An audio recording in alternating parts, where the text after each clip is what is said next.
नमस्कार, मैं अरुंधति आप सबों का मैला आंचल के इस पृष्ठ पर स्वागत करती हूँ।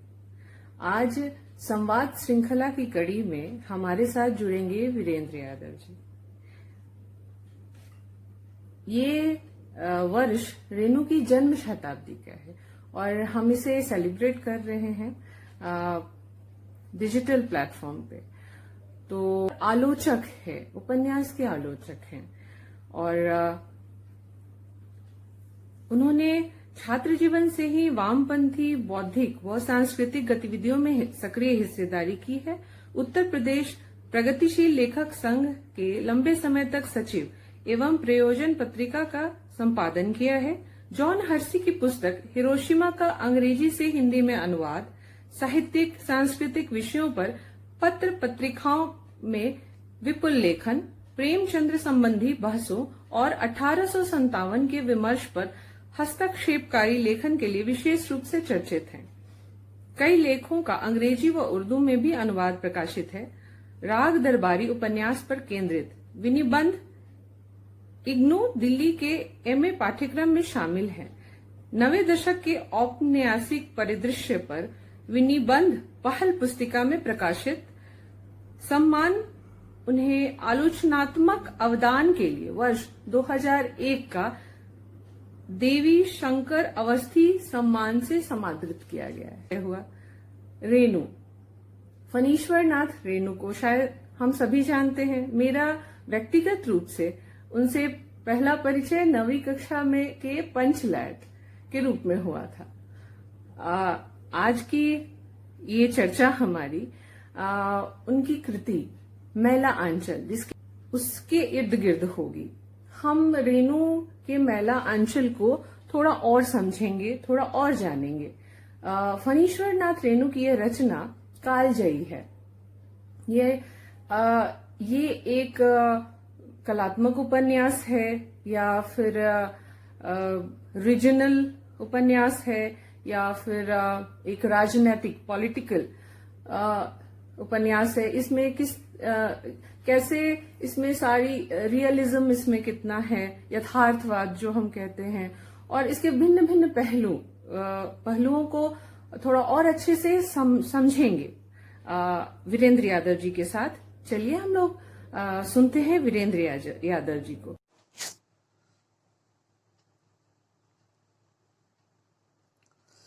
रेणु शताब्दी वर्ष में मैला आंचल की यह चर्चा रेणु की वैचारिकी से भी गुजरना है। दरअसल रेणु की वैचारिक निर्मिति साहित्य से न होकर के सक्रिय राजनीतिक कर्म से हुई थी। तरुणाई में ही वे स्वाधीनता आंदोलन में जेल गए। 1942 में उन्होंने पुनः आंदोलन में सक्रिय भागीदारी की। इस दौरान सोशलिस्ट पार्टी की राजनीति से वे सक्रियता से जुड़े और समाजवादी साहित्य का उन्होंने अध्ययन किया। समाजवादी साहित्य के अध्ययन और समाजवादी राजनीति यानी सोशलिस्ट पार्टी की राजनीति से जुड़ाव ने उनकी वैचारिकी को निर्मित किया। लेकिन यह सब करते हुए रेणु उस तरह के कट्टर पार्टीवादी न हुए जैसा साधारणतः लोग हो जाते हैं। समाजवादी वैचारिकी को जीवन की प्रयोगशाला में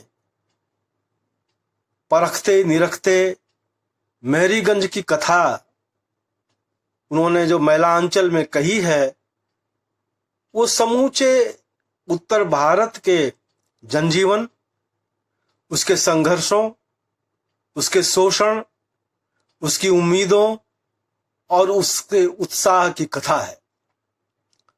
निश्चित रूप से मैरीगंज पूर्णिया के नजदीक का एक अंचल है, लेकिन वो अंचल समूचे उत्तर भारत की उन विशेषताओं को, और उन कमियों को और उन संभावनाओं को लिए हुए है जो स्वाधीनता पूर्व के भारत में थी।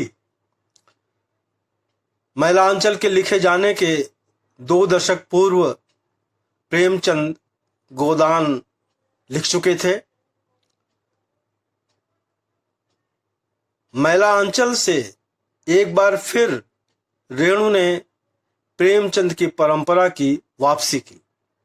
प्रेमचंद की परंपरा की वापसी की यह बात इसलिए कही जानी चाहिए क्योंकि 1936 में गोदान लिखे जाने और 1954 में मैलांचल लिखे जाने के बीच हिंदी में कई ऐसे उपन्यास आए जिन्होंने हिंदी साहित्य के व्यापक फलक, सामाजिक यथार्थ, हाशिए के समाज से जुड़कर जो लेखन की शुरुआत प्रेमचंद ने की थी, उससे अलग, उससे विलग मध्यवर्गीय सरोकारों का नगरीय दृष्टि से चित्रण किया, मुख्यतः जिनमें जैनेन्द्र के उपन्यास, अज्ञेय के उपन्यास, इलाचंद जोशी के उपन्यासों का नाम लिया जा सकता है। अज्ञेय के शेखर एक जीवनी के प्रकाशन के साथ यह बहस हिंदी में एक बार फिर शुरू हो गई कि हिंदी उपन्यास का नायकत्व होरी सरीखा होगा या शेखर सरीखा होगा। मैलांचल के प्रकाशन से होरी बनाम शेखर की इस बहस को विराम लगा और प्रेमचंद की परंपरा की चर्चा फिर शुरू हुई। लेकिन दिलचस्प यह है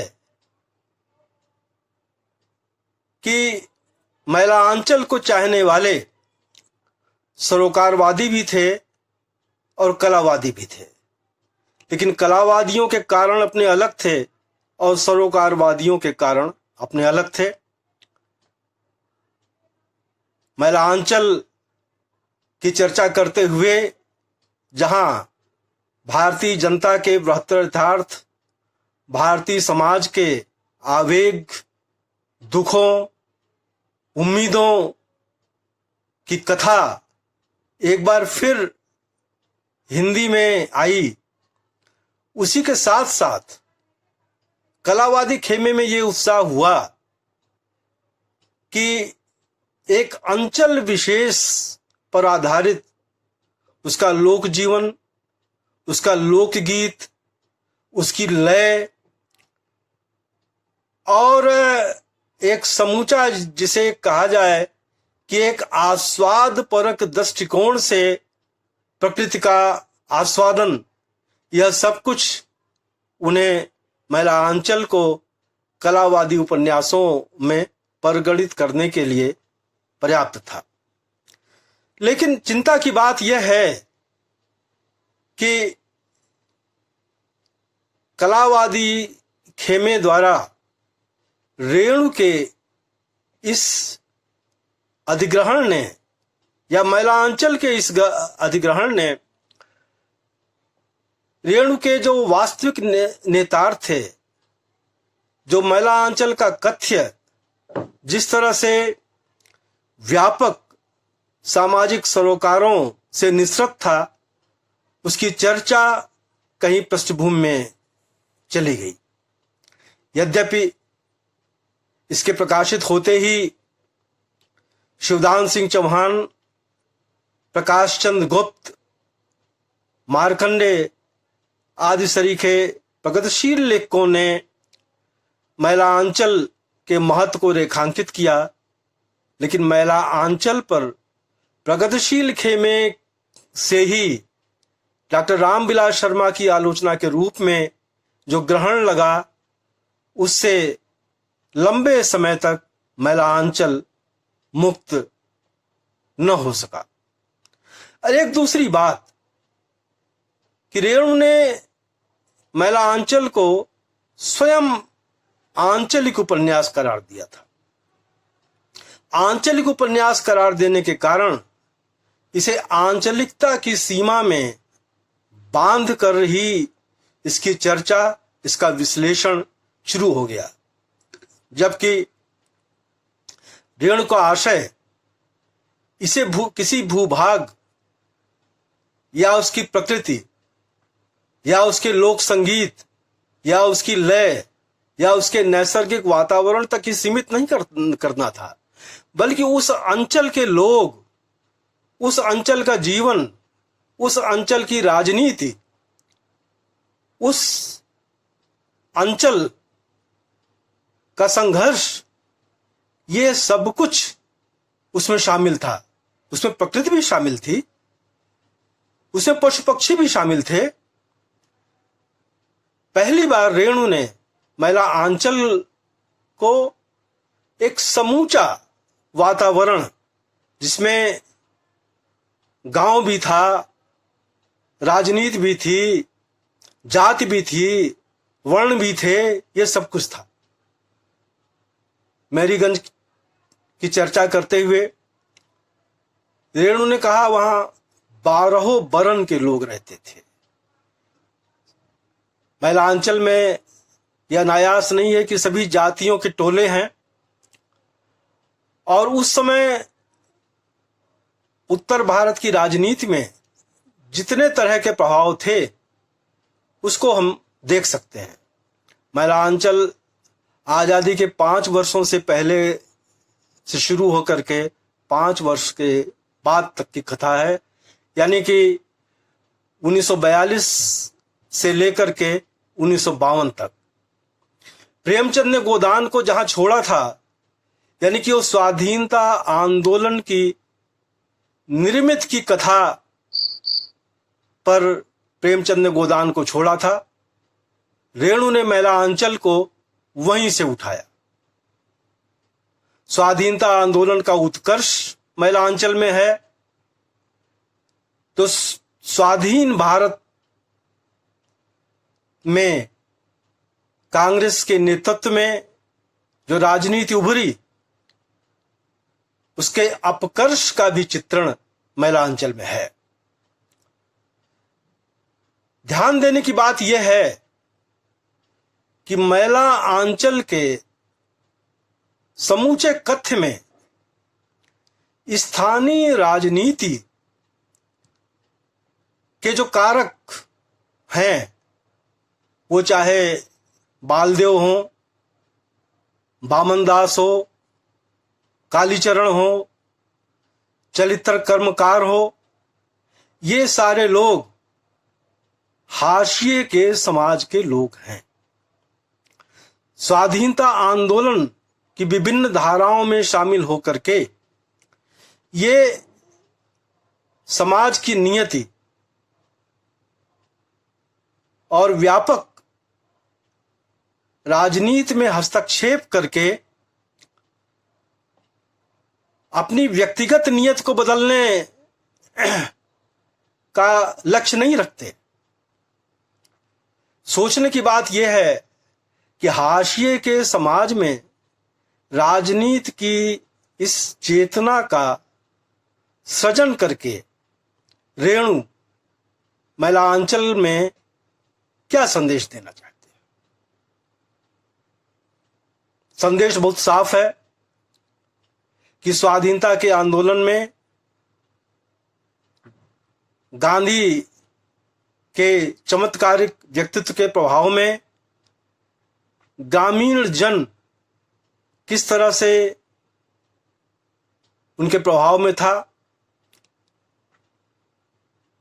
और वहीं कांग्रेस और गांधीवाद से अलग एक परिवर्तन की राजनीति की आकांक्षा लिए उसी गांव में, उसी समाज में लोग थे जो शुरू में स्वाधीनता आंदोलन में या कांग्रेस की राजनीति में ही शामिल थे, लेकिन उससे विलग होकर के वो समाजवादी राजनीति में शामिल हुए। कालीचरण इसका प्रतीक है कि वो कांग्रेस छोड़ करके समाजवादी राजनीति में शामिल होता है। रेणु ने समाजवादी आदर्शों और सिद्धांतों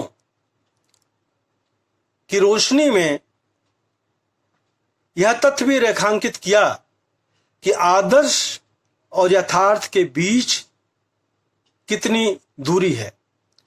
कालीचरण एक आदर्शवादी युवक था।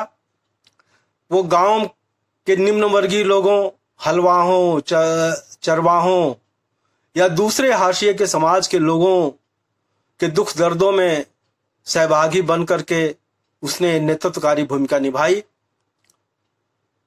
पार्टी सदस्यता का अभियान उसने चलाया, लेकिन राज्य स्तर के पार्टी नेताओं को उसकी तेजी, उसके व्यक्तित्व की गर्माहट, उसकी ईमानदारी, उसमें समझौता परस्ती का अभाव, ये सब कुछ ऐसी चीजें थीं जिसने उसके राजनीतिक भविष्य पर ग्रहण लगाया।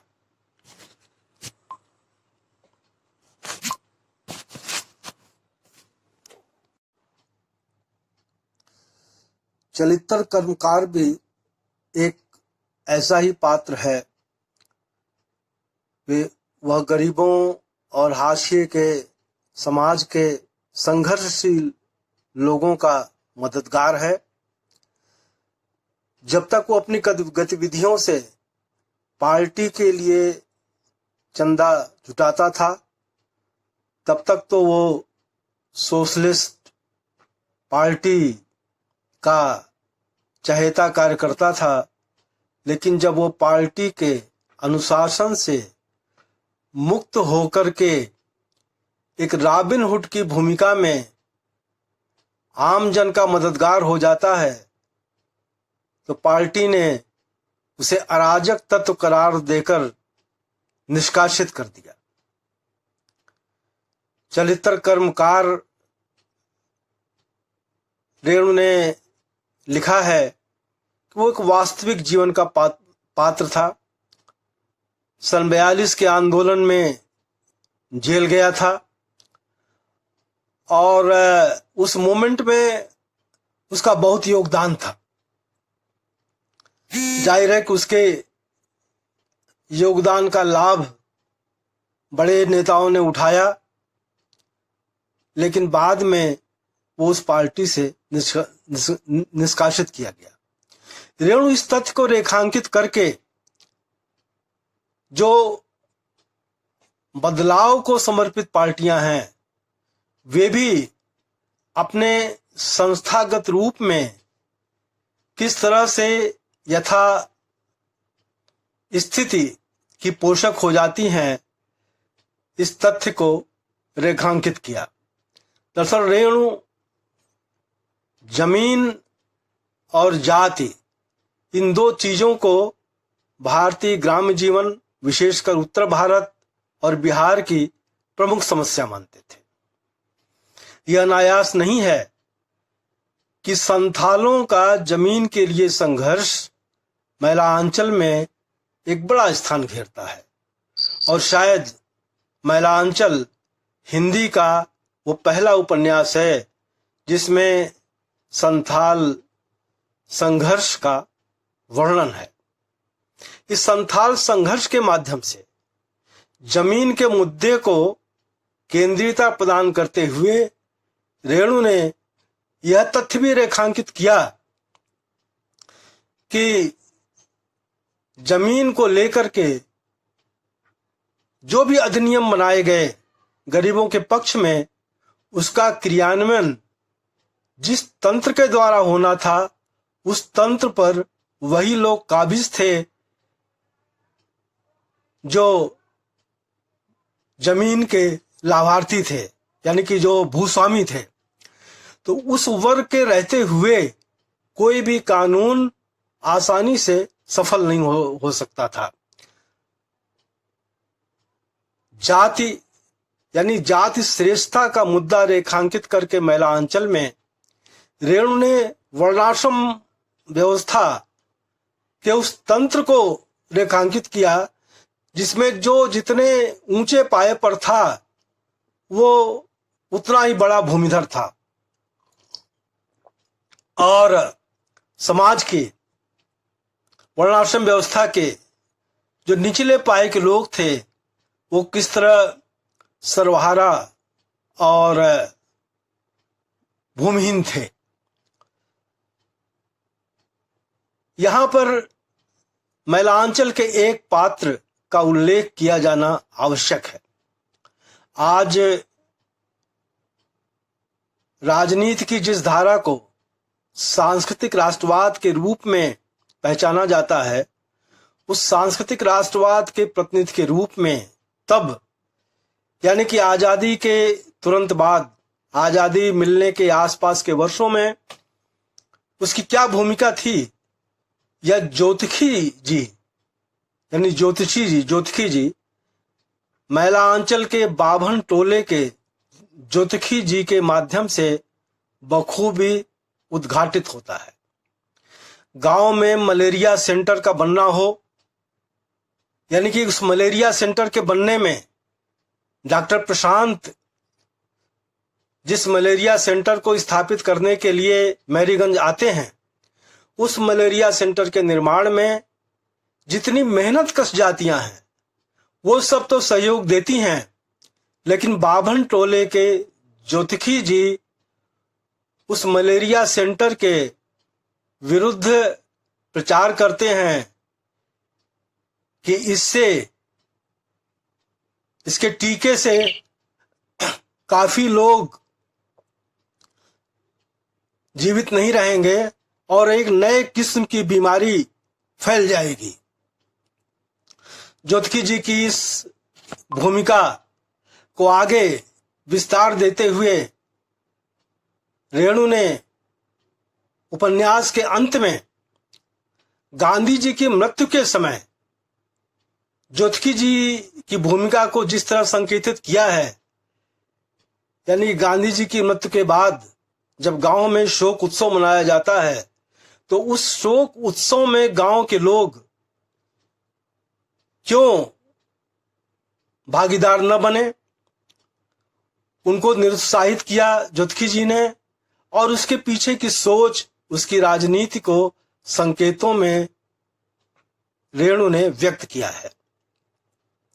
उसके अतिरिक्त गांव में जब पिछड़े समाज का आंदोलन, जनेऊ पहनने का आंदोलन या इस तरह का एक संस्कृतिकरण का जो आंदोलन वहां की जनता के द्वारा, वहां के शूद्र, जब जनेऊ पहनने का आंदोलन शूद्र समाज द्वारा किया जाता है, तब ज्योतिषी जी के बुलावे पर काली टोपी वाले गांव में आते हैं उस आंदोलन का विरोध करने के लिए। तो सांस्कृतिक राष्ट्रवाद की इस भूमिका को 1954 में जिस मुखर ढंग से रेणु ने रेखांकित किया, उसे आज नए संदर्भों में अवश्य विश्लेषित किया जाना चाहिए। दरअसल मैलांचल संपूर्णता में एक राजनीतिक उपन्यास है। यूं तो उसमें प्रेम कथा भी है, दलित कथा भी है, लेकिन स्वाधीन भारत की राजनीति के रग रेशे और उसकी एक, जिसे कहा जाए कि राजनीति के जो मुख्य तत्व मैलांचल में जिस तरह से उजागर हुए हैं, वो आजादी के बाद किसी उपन्यास में पहली बार था। प्रश्न इस बात का है कि मैलांचल को अब तक एक आंचलिक उपन्यास के रूप में पढ़कर, समझकर, समझाकर सीमित किया जाता रहा है। जब इस उपन्यास के सामाजिक और राजनीतिक अर्थ सही परिप्रेक्ष्य में उद्घाटित होंगे, तब भी क्या यह उपन्यास उन लोगों की दृष्टि में जो अराजनीति की राजनीति के पैरोकार हैं, यह इतना ही महत्वपूर्ण रहेगा? अंत में मैं यह जरूर कहना चाहूंगा कि मैला आंचल तब भी और अब भी उत्तर भारत की राजनीति, उत्तर भारत के ग्राम समाज का काल पात्र सरीखा दस्तावेज है। जब जब बिहार और हिंदी प्रदेश की राजनीति को उसके व्यापक संदर्भों में समझने की आवश्यकता पड़ेगी, इस उपन्यास के समाज शास्त्रीय अर्थों को पुनः चर्चा में लाया जाना आवश्यक होगा।